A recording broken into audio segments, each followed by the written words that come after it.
Cela fait 100 jours que Dr Aïssatou Mbodj est à la tête de la délégation générale à l'entrepreneuriat rapide des femmes et des jeunes d'RFJ, un bilan d'étape présenté comme les prémices d'un lendemain meilleur afin d'impulser une nouvelle dynamique entrepreneuriale.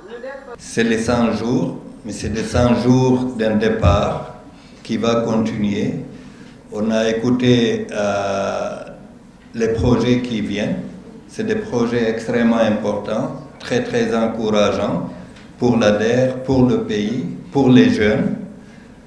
Donc je pense que ceux qui sont là et qui pensent encore continuer à travailler avec l'ADER, vous avez les opportunités, on vous encourage. Trouver de l'emploi pour les jeunes, trouver de l'emploi pour les femmes, trouver de l'emploi pour les groupes vulnérables, trouver aussi des espaces et des plateformes de formation pour ceux qui n'en ont pas. Je ne me fais aucun souci par rapport à cela puisque cette problématique, si elle est bien prise en charge. En 100 jours donc, l'ADER a multiplié ses partenariats, proposé des stratégies pour aligner les efforts, favoriser un environnement propice, renforcer la mise à disposition des crédits, 100 000 à 2 millions de francs CFA, notamment le nanocrédit, tout en soutenant la structuration du PAVI 2. C'est notre projet phare.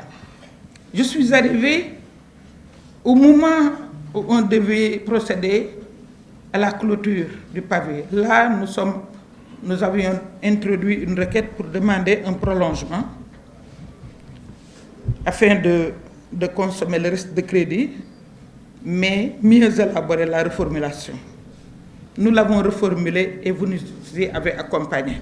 Parmi les priorités de l'ADER durant ces 100 jours figurent entre autres le renforcement, la formation, la formalisation, mais aussi la territorialisation afin de rapprocher ces services dans chaque coin et recoin du pays, d'où l'initiative de la caravane de l'entrepreneuriat.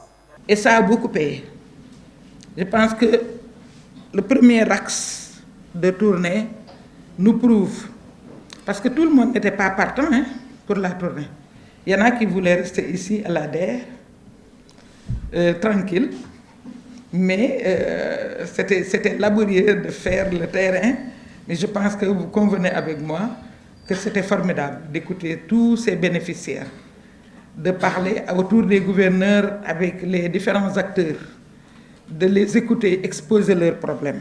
Je pense que c'était important et il fallait le faire. L'ensemble des partenaires nationaux et internationaux ont salué cette nouvelle dynamique que tente d'impulser Mme Aïda Mbodj à l'ADER. Ainsi, elle compte faire jouer à cette entité son rôle de catalyseur dans le développement économique du Sénégal.